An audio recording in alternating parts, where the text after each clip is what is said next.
In order for Sheriff Palmer here in Ada County or any administration to justify his budget, he must show expenses to enforce that law. So we see every year a steady rise in crime in the law enforcement growth industry through the news media. And they, that is the news media, tell us the answer to increasing crime is more laws, more police, more prosecutors, more judges, and more money to combat crime.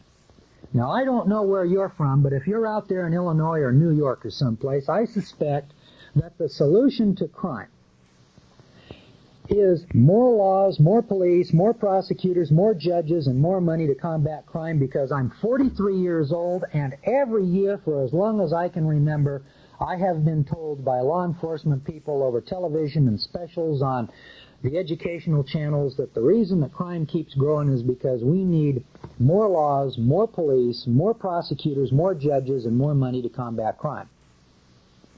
You'll notice that they don't tell us how they propose to eliminate crime, prisons, jails, jailers, and the growth of the law enforcement growth industry.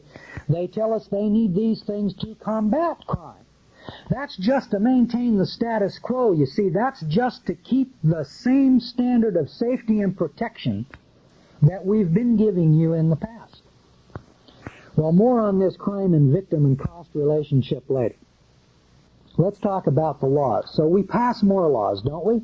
And we hire more police, and we hire more prosecutors and more judges, and we spend more money, now only to learn next year crime has risen by about 5%. Now, isn't that about what you see in your newspapers out there in Decatur, Illinois, and Chicago, and New York City, and Denver?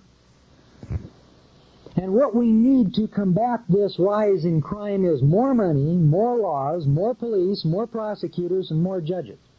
Now, isn't that just about the circle, and isn't that just about complete now? Now, it has been that way for the past 43 years, because I'm 43 years old, and I can't remember a successful crime reduction year yet. Now, maybe you know of one or two somewhere that, you know, there's a little blurb in the graph and it went down or something. Oh, you say you know of a year or two. Well, like I said, maybe you know of such a blurb in the graphs. And I think maybe, come to think of it, I might have seen a blurb or two like that. You know, crime in this category or that decreases by 5 or 10% this year. But then doesn't it go right back up? Oh, you say you know of a year or two when 2 or 3 categories decline in Boise or Pocatello or East Podunk. Okay, a bloop in the charts. But I've yet to see where a headline tells me Idaho's prison population declines for 5 consecutive years. Have you ever seen that in Illinois? Or, the sheriff submits 3rd successive budget with 5% reduction in requests. Have you ever seen that in Los Angeles or San Francisco, California? We've been spending more money every year for law enforcement, and as far as I can tell, every year we have more crime. If we spend more money on law enforcement every year, and every year we have more crime, what do you suppose would happen if we spent less money every year on law enforcement? Do you suppose we might have less crime? Well, could there be a relationship? Has anyone ever used any common sense or logic to this issue and thought it through? Well, let's you and I just think it through for a moment. Let's see if we can have a little fun here. Let's see whether or not, if we were to put our minds to use on this, whether or not we can determine whether or not less money will produce less crime and more money produces more crime. All right, the crime rate went up 5% over last year at this time. So we go to Channel 7 and we tell them that the reason that 100 policemen could not hold crime in check to the same level as the year before was that we are understaffed, under-budgeted, and there are some defects in the existing statutes, and so we need some more law. Now, isn't that what the police department and the chief of police usually tells you? All right, so let's give the police what they want. So we give the new police chief 5% more money, 5 new laws to enforce. Laws equal the product they sell. So our product line is expanded, and our staff is now expanded because we'll give him 5 new policemen. So our staff is expanded from 100 to 105 salesmen. So now you've got 5 new laws, 5 new policemen, and a 5% greater budget. Our operating budget is expanded by 5% to cover the additional overhead. That sounds like what you would do if you were in business and you wanted to expand and produce more refrigerators or to produce more automobiles. You add 5% more to your production staff, you add 5% more to your overhead, and you add 5% more to your budget, and you produce 5% more refrigerators and 5% more Chevrolets. And next year you have 5% more salesmen to sell them, don't you? Our police chief, who is the sales manager, gets a raise because he has greater responsibilities now.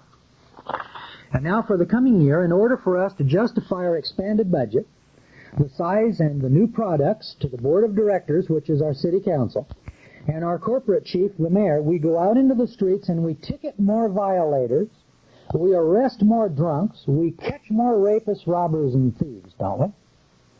How many more violators do we catch this year than last? 5% more.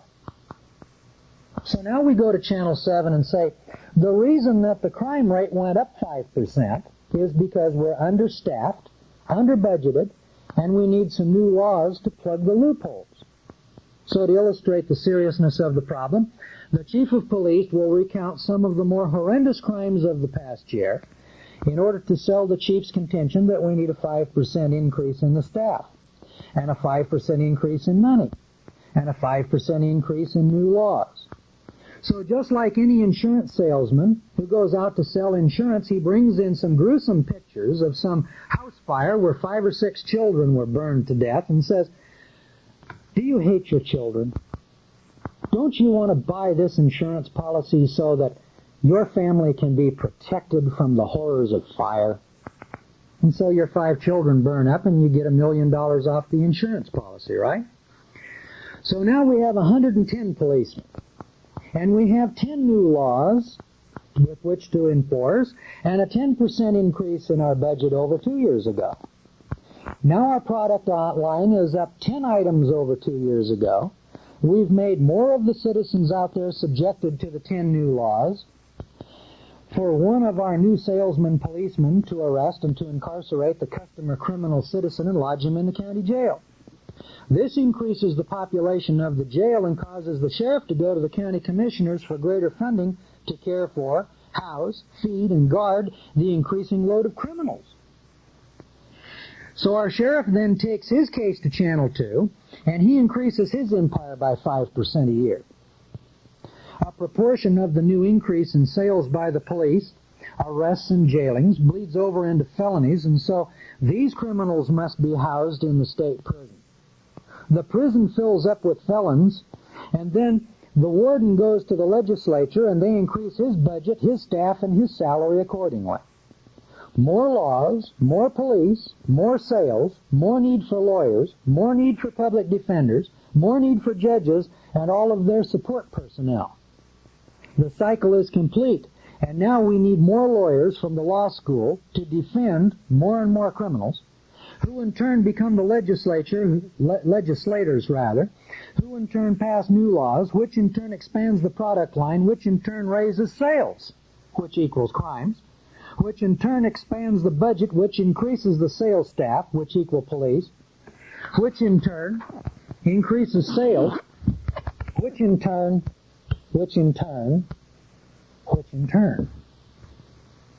Now let me give you one more illustration. A few years ago, someone thought that there was drug traffic in Pocatello, Idaho. Now, Pocatello, Idaho is a town of about 50,000.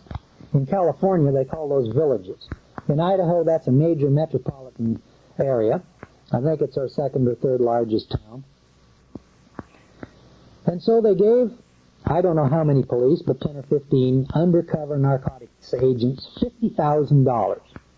And they went down to Pocatello with $50,000 of undercover money and undercover agents. And boy, in about a month's time, you wouldn't believe the drug traffic in Pocatello. That's right. Now let's think about it for a moment, because there's something wrong with this.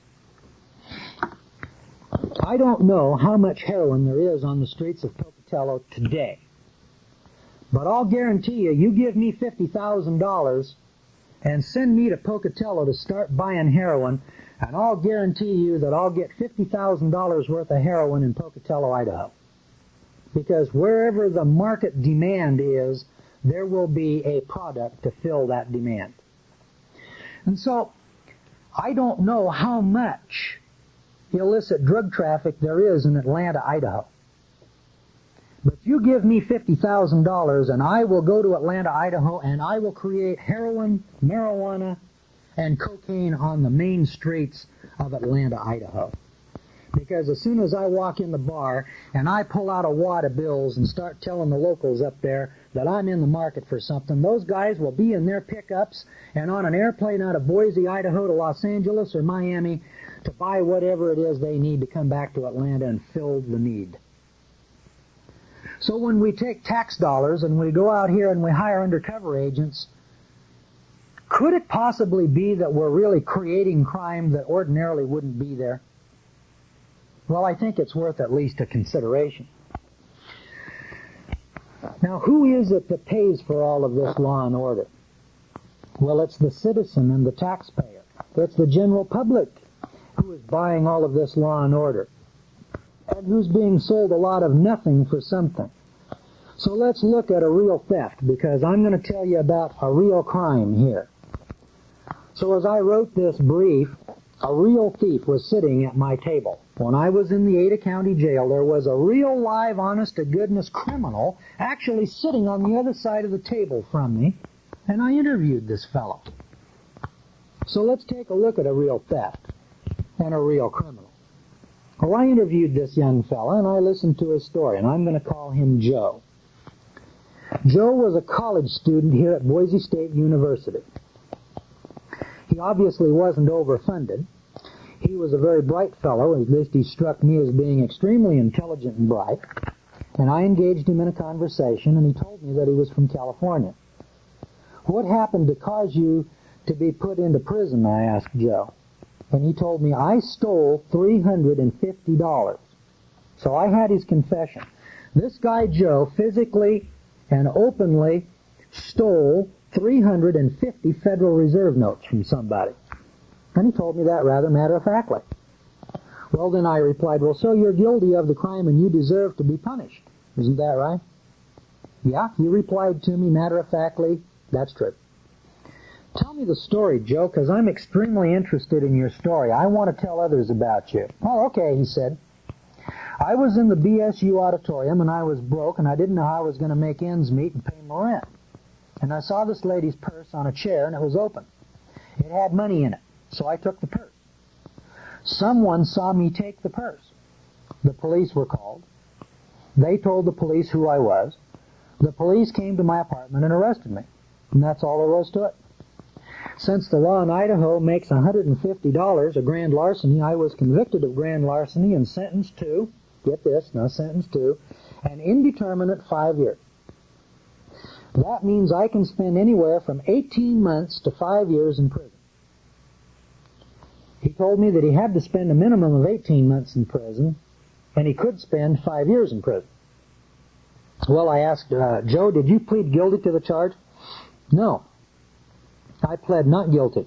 My public defender advised me to take it to trial. Public defender advised him to take it to trial. Maybe he needed a little extra work. How long did the trial take, Joe? 1.5 days, he replied. Well, how much time have you served so far, I queried. 11 months, he responded to me. Did the lady get her purse back, Joe? No. I spent the money paying my bills and I threw her purse away. Well, this story can be repeated in a variety of ways and hundreds of times by judges and police officers and prosecutors, defense lawyers, public defenders, and probably a whole lot more eloquently than I can. But the reason for me telling you about this example is to show you a real crime, a real criminal, a real victim. Now let's take a look at the cost that's involved to apprehend, to try, to convict, and to incarcerate, and then to parole this fellow Joe back to the productive society. Joe is going to spend a minimum of 18 months in prison. So Joe is costing $15,000 a year to store in the first, or so the first bill to come in on the victim then is $22,500 to put Joe in jail for 1.5 years. So then it costs $2,000 to try, defend, and incarcerate Joe. That's assuming that Joe can be paroled for the remaining 3.5 years.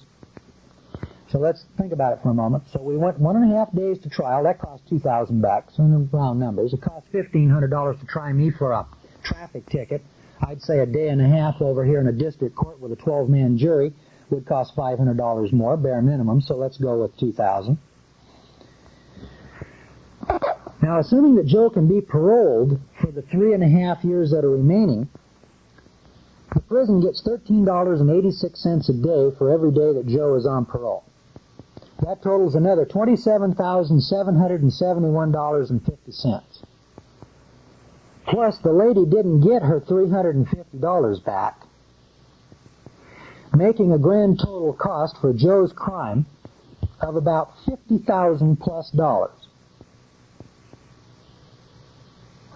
$50,000 is what it's going to cost the taxpayers of Idaho for this crime.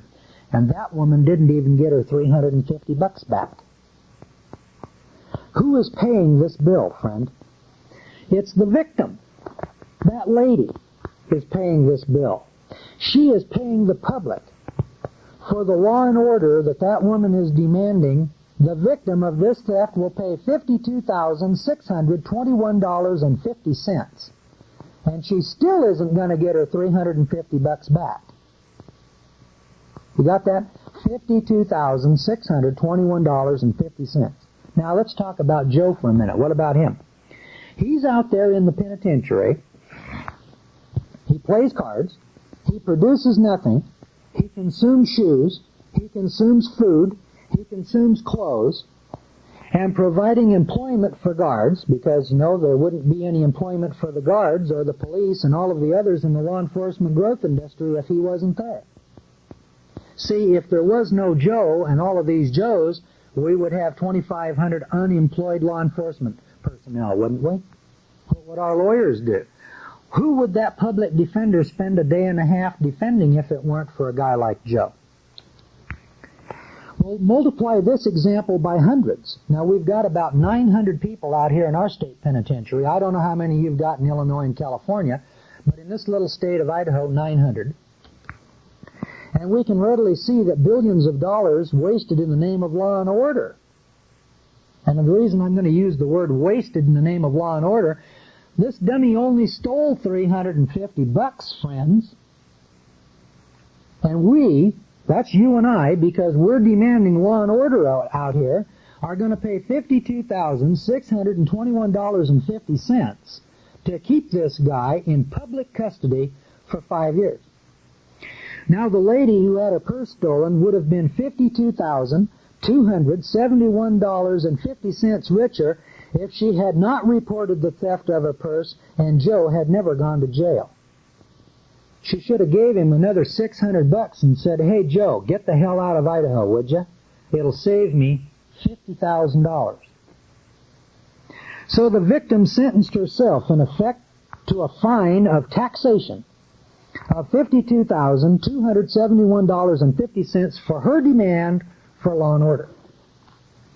The victim is a loser, Joe is a loser, and the only winner in this scenario is the law enforcement growth industry. That is the jailers and the policemen and the lawyers and the judges and all of the people who are in the support business of this law enforcement growth industry. Just how is Joe the loser is a story that's even by itself a tragedy. The law in Idaho using $150 as the amount set for grand larceny was passed in 1949. Because of inflation in $1949, his crime should be a misdemeanor. But he is now branded as a felon for the rest of his life, and by the way, this was his first crime. He hadn't done this before. He didn't pull a gun on the lady, he didn't beat her up and steal her money, he just stole her purse. His ability to put his mistake behind him, based upon our system of law and order, is now absolutely impossible. Joe will have a felon's record for the rest of his life. This will hamper him for the rest of his life. And in addition, Joe is a first-timer. He's never been in trouble before. He is now in a school of crime, and he is learning from his mistakes. When he comes out of prison, he will have a degree in crime. Society will reject him because of this mistake. So in order for Joe to make a living, he's going to have to resort to crime because do you think Hewlett-Packard's going to hire him? Do you think the Civil Service Commission of Idaho is ever going to hire Joe? Do you think that any major corporation that does any research into the backgrounds of their employees are going to hire an ex-felon? So for the rest of his life, he's doomed to the menial tasks of life, which pay very little. And here he is in a school of crime where a lot of people out there know how to rob banks and rob service stations and how to deal in drugs and dope and all kinds of other crime. And you'll have to concede, based upon the story, that the poor dummy wasn't smart enough to steal a lady's purse right in front of everybody. He's just a dummy when it comes to crime. I suspect, because he's a bright young fellow, that he'll make some changes in his modus operandi, and he'll be able to steal your purse next time a whole lot more efficiently than he was able to steal this lady's purse this time. Crime pays because most crimes are never reported, and even the police will tell us that. Only 1 rape in 10 is reported. So of the crimes reported, most are not solved. So Joe will be caught once in a while, so he will be a regular customer of the law enforcement growth industry for all the rest of his life. He will also be institutionalized and forced to live in an unnatural animal-like zoo environment, and will probably, and if not probably, there is a good possibility then that he will become a homosexual, or at least be exposed to homosexual deviation, an environment that will have a negative effect upon his morals, his character, and his rehabilitation. So now we're faced with a choice. Those of us, that's you and I here in the society, that's you and me, friend, the victim, that's the lady that lost her $350 in her purse. The police, the law enforcement growth industry, that's all of them, and all of us. Joe is going to be out on the street again whether we all like it or not. It doesn't make any difference whether you and I agree with the program or not. A point in time is going to occur that Joe is going to be out on the streets with you and I. He's going to be in the bar, sitting in the bar, on the bar stool next to you drinking a beer. At some point in time, we've got to deal with Joe, and we've got to deal with all of these Joes. For the past 40 years, we've been dealing with all of these Joes, and whatever it is that we have been doing has not worked.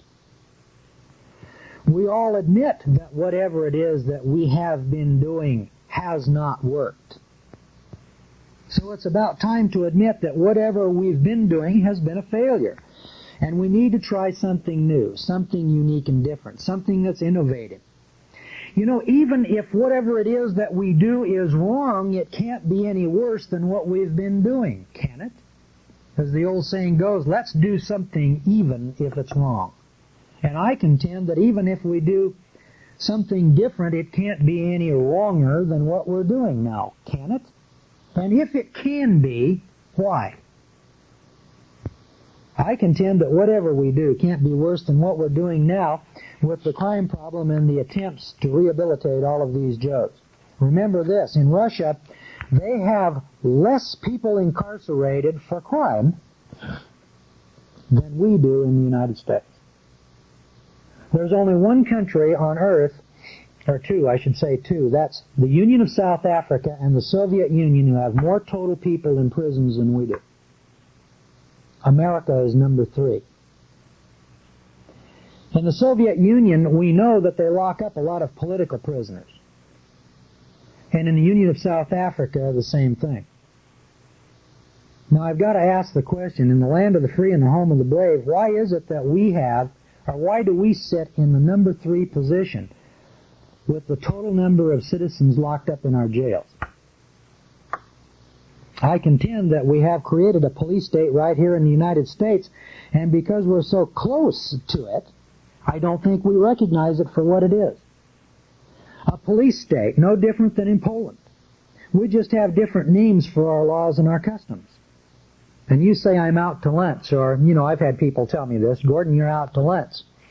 We are free and we're the freest nation in the world, I hear people tell us. Well, let's take a moment and let's think about the practices. Now, I can't speak for you people out there in Illinois and Texas and New York and California, because I don't know. But I know about Ada County, Idaho, and I want to run over a list of events or a list here. I think it's about 15, isn't it? Yeah, about 18 items. And I want to compare Poland to Ada County, Idaho, and see whether or not we have any more freedoms here in Ada County, Idaho than they have in Poland. All right, let's take a moment and let's think about and let's analyze the practices that we have here in Ada County versus Poland. Do the people in Poland have and use national identification cards? Do you have a national identification card? Is it called a social security number?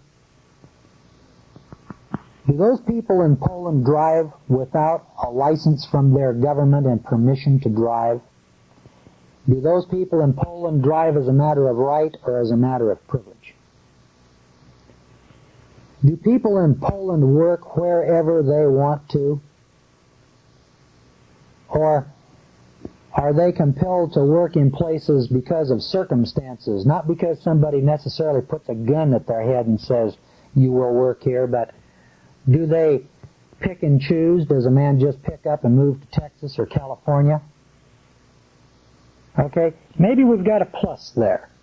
I'm going to put a little plus down here. I think here in America, we Americans can probably pick up our suitcase, pack it, and go to California and work in California if we want to, and maybe in Poland they can't do that. Number 4. Do people in Poland register their guns? Do you notice any gun registration? Do you carry a gun in your back pocket? Do you have a .45 in your holster right now or underneath your coat? What do you think would happen to you if you got caught walking down the street with a concealed gun? Do those people in Poland register their cars? Do you suppose the people in Poland, any of them, drive their cars as a matter of right without paying some kind of a tax? Number 6.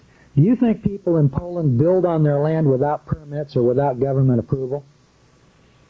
Do you suppose a Pole just goes out and builds a chicken coop or goes out and builds a barn or adds a room onto his house without some kind of permission from the government? Do you people in Ada County just go out and add a room onto your house or build a chicken coop or put a house trailer on your own property without permission from your government? Don't you people in Ada County, Idaho register your cars? And don't you people in Ada County, Idaho register your guns? So I'm going to have to put all negatives down here when it comes to licenses,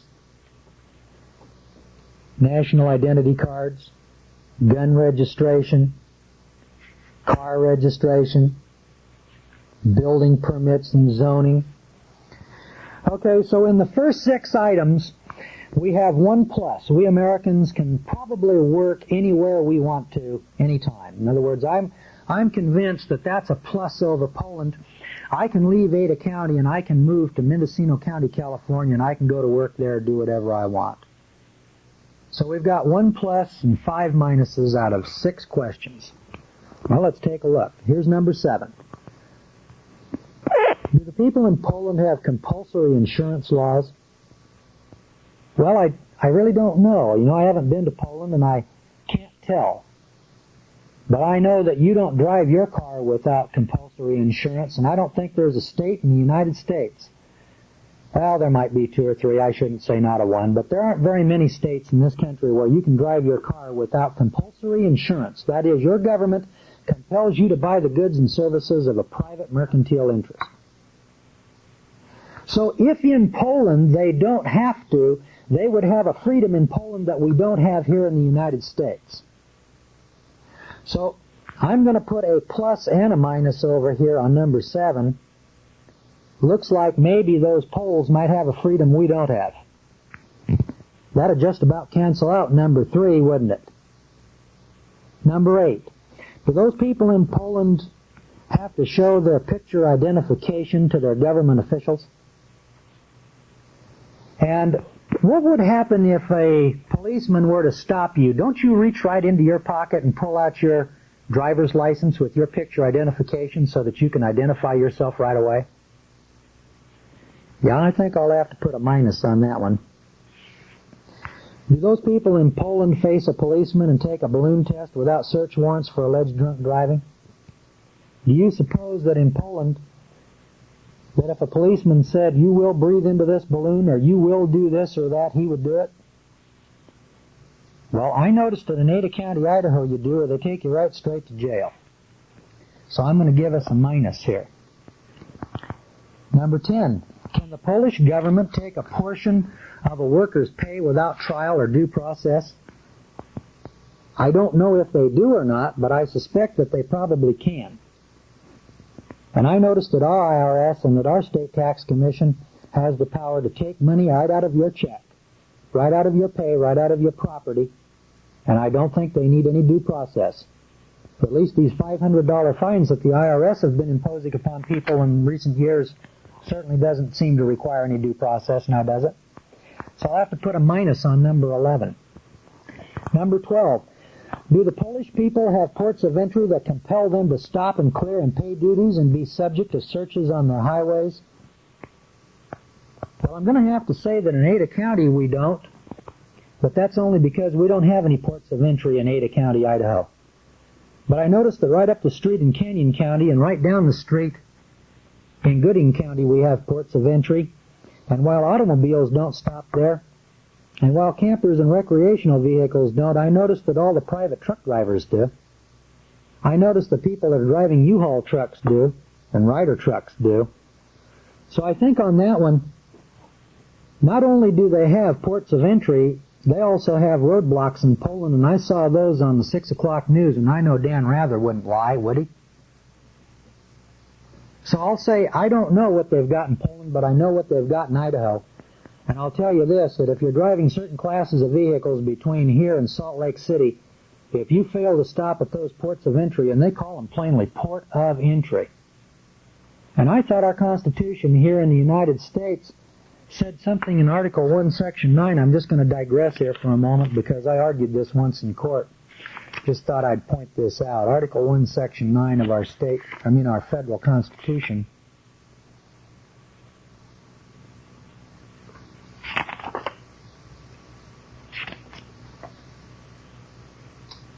Yeah, here it is on page 16 where it says that no tax or duty shall be laid on articles exported from any state. And yet we've got taxes and duties laid upon our articles exported from states. And let's see over here.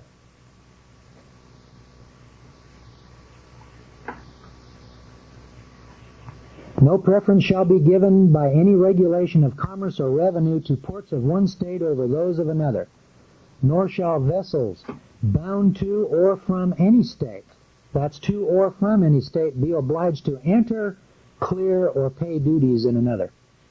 Now, for any of you truck drivers out there driving up and down the road, let me ask you a question. Do you enter, clear, and pay duties in those ports of entry? I think you do. So here, I guess, on number 12, I've got to put a minus. On number 13, do Polish authorities take prisoners' fingerprints against their will and over their objection? Can a man be compelled to give his fingerprints and be mugged and printed without a conviction? Well, in Ada County, Idaho, they'll actually beat you unconscious in our county jail if you don't give them the fingerprints and the mugshot. And I thought there was a Supreme Court decision about that called Davis versus Mississippi. So I'm going to have to give us a minus here in Ada County. Number 14. Do the people in Poland need trip permits to use their own roads? A trip permit. Well, gosh, let me see. No, I think I could get in my car and probably make it from here to Salt Lake without a trip permit. Oh, wait a minute. No, I guess I couldn't either, because you see, if my car is not registered, I'd have to have a trip permit. So it's either got to be registered or I have to have a trip permit. And you truckers that are coming in from Nebraska, if you want to go across the state of Idaho, you're going to have a trip permit. So it looks like in Idaho, I'm going to have to give us a minus there. Yeah, you have to have permission from your government to drive across another state within the United States of America. At least you do in Idaho. I don't know about the rest of the states, but I suspect that you may have that problem in Illinois, in Texas and California. Number 15. Do the people in Poland need permits to cut wood in a national forest? Well, I don't know about those people in Poland, but I'm going to give us a minus over here in Ada County, Idaho, because you see, if you go up in your national forest and cut some of the dead wood or any wood off of a national forest, I think they're going to get upset with you. Now, of course, a lot of you are going to say, well, you should have to have a permit. Why, gosh, they cut all the trees down. My point is that public land is public land. And if you can't go cut a tree or you can't go cut firewood on the national forest without a permit, all I'm pointing out is that you need your government's permission to do it. Isn't that true? And if you need your government's permission, then you don't have the freedom to do that. So if you don't have the freedom to do that, then you're not much better off than a Pole. Now, if that Pole doesn't need a permit, he's got more freedom than we have, doesn't he? Number 16. Do those Poles pay income tax on their wages and salaries? Well, I don't know. Will Rogers once said one of the best things about a communist country is that they don't have any income tax. Of course, they didn't have any income, he went on to quote. Well, you know, I don't think I have any income either. And whether you have income or not, you pay the income tax, even if it's for salaries and wages. And you know, wages and salaries and tips, commissions and gifts are specifically excluded, so says our Supreme Court in Eisner versus Macomber and Connors versus U.S. and Brushaber versus UP. So I'm going to have to give us a minus on number 16 because, you know, we Americans pay it. Now, whether those Poles pay it or not, I don't know. But if they don't, it seems like to me that they might be a jump ahead of us now, wouldn't you say? Now, there was number 17. Do you suppose those Polish people pay a tax on the personal property that they have? You know, talking about personal property reminded me of a time down in California when some guy knocked on my door and said he was coming in because he was a tax assessor and that he needed to assess my personal property, and I stood there with my mouth open wondering who in the hell this guy was. Where are you from, Czechoslovakia? I said, what is it that you plan to do? And he said, well, I have to come in and count all of your personal property. You mean you're going to open my bureau drawer and count my socks and underwear to determine how many I've got? And he said, yeah, that's right. And I said, over my dead body. You not only aren't coming in here, you little flat-chested twerp. If you step across that threshold, I'll deck you. And he stood there and he threatened and ranted and raved. And you know, in those days, I was dumb as a post. I'd have let him in if I'd have known anything at all. And I was so dumb then, I was just dumb enough that I wasn't going to let somebody come in and count my underwear. Well, we have a personal property tax up here in Ada County, so if you have any chainsaws or anything like that, any business tools, equipment, you have to pay a personal property tax. So I don't know whether they pay that in Poland or not. I don't know whether a Pole opens his doors and lets the government come in and take a look at his socks and underwear and then taxes him for the privilege of owning it. But we do in Ada County, Idaho. And number 18 is my last one. Are those people in Poland feudal serfs on the land? Well, I don't know about Poland, but I think they do have some private ownership of land. And there's only two types of land here in the United States. That's allodial or feudal. And I think that most people in the United States pay a property tax now, don't they?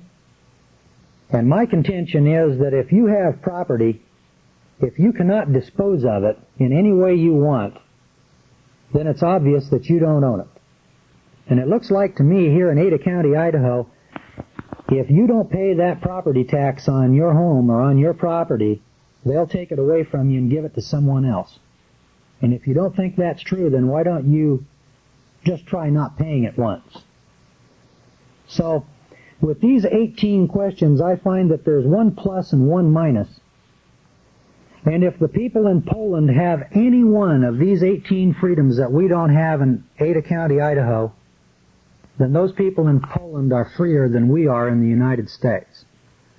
And I would contend that about 1900 in the United States of America, not one of these 18 freedoms were denied to any citizen of the United States. So we've seen now in the last 80 years, 18 significant freedoms have been taken from us. And it's these 18 freedoms that I seek to restore. So let's go on from here and take a look at some of these freedoms and how to restore them.